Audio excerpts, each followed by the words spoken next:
नमस्कार, मैं हूँ देवेंद्र सैनी और आज की इस वीडियो में आपका स्वागत है। आज हम फ्यूचर सिंपल टेंस करने वाले हैं इस वीडियो में, जिसे फ्यूचर इंडेफिनिट टेंस भी कहते हैं, यानी साधारण भविष्यकाल। इसमें जो भी एक्शन होती है वो भविष्य में होती है। तो आइए सबसे पहले इस टेंस का स्ट्रक्चर हम देख लेते हैं। इस टेंस में सबसे पहले सब्जेक्ट आएगा, इसमें हेल्पिंग वर्ब शैल या विल लगेगी। उसके बाद फिर मेन वर्ब का फर्स्ट फॉर्म आता है और फिर आता है ऑब्जेक्ट।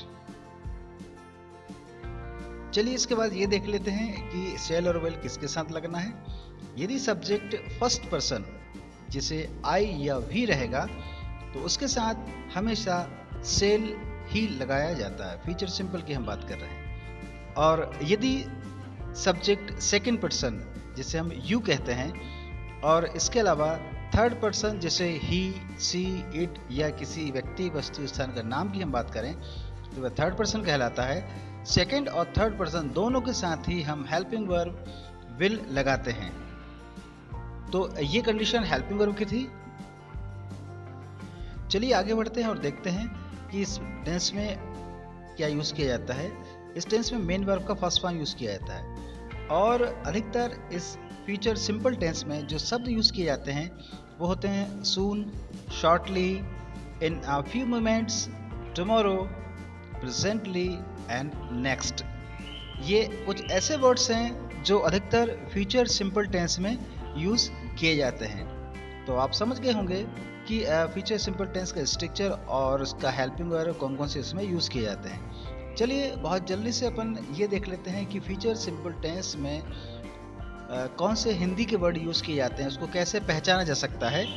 तो देखते हैं हम। यदि किसी हिंदी के सेंटेंस में लास्ट में गा, गे और गी वर्ड आता है तो इसका मतलब यह है कि सेंटेंस फ्यूचर सिंपल का है।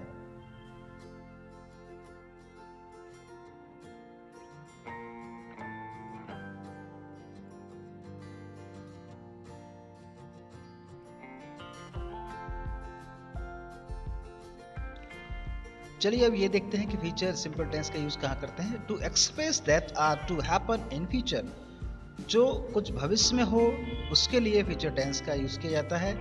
कभी कभी फॉर प्रेजेंट इंडेफिनिट टेंस में भी इसका यूज किया जाता है। इसके अलावा हम फ्यूचर टेंस का यूज प्रेजेंट कंटिन्यू टेंस में भी करते हैं। तो इस प्रकार की कुछ कंडीशन है जिसका हम यूज जो है फ्यूचर सिंपल टेंस में करते हैं, जिसे फ्यूचर इंडेफिनिट टेंस भी कहते हैं। चलिए कुछ एग्जांपल्स देखते हैं और एक एग्जांपल के जरिए हमें पूरी तरह से समझ में आ जाएगा कि फ्यूचर सिंपल टेंस का यूज कैसे किया जाता है।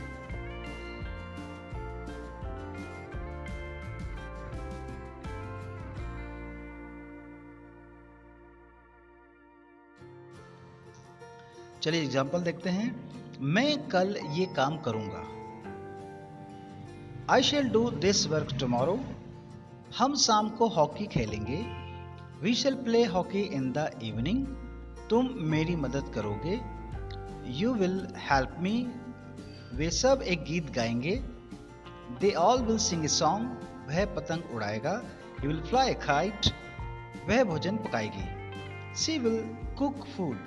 तो हमने देखा कि इन सभी सेंटेंस के लास्ट में गा, गे और गी वर्ड आ रहा है। इसका मतलब इस सेंटेंस फ्यूचर सिंपल का है। इसके अलावा कुछ और हम एग्जांपल्स देखते हैं जिससे हमें और अच्छे से समझ में आ जाएगा। कुछ एग्जांपल इस प्रकार हैं।